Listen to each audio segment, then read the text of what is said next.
দাদার গায়ে হলুদ কমপ্লিট হয়ে যাওয়ার পর আমি চলে গিয়েছিলাম পার্লারে হেয়ারটা সেট করার জন্য। আর এখানে এসে দেখো আমার হেয়ারটা কিন্তু সেট হয়ে গেছে।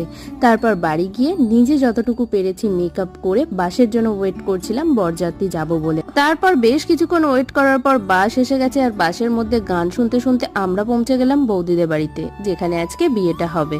আর হ্যাঁ, এখানে বলে রাখি তোমরা কিন্তু অমিতকে আমার সাথে আসতে দেখোনি, কারণ ও অফিস থেকে ডাইরেক্ট এখানেই চলে এসেছে। আর এখানে এসে দেখলাম দাদার বরণ চলছে, আর দাদার ঠিক পাশেই দাঁড়িয়ে রয়েছে অমিত। তার কিছুক্ষণ পরেই এই যে বিয়ের সমস্ত রিচুয়ালস শুরু হলো, একে একে মালা বদল, শুভ দৃষ্টির সমস্ত কিছু শুরু হলো। আর সব থেকে মজার ব্যাপার তো ছিল এইটা।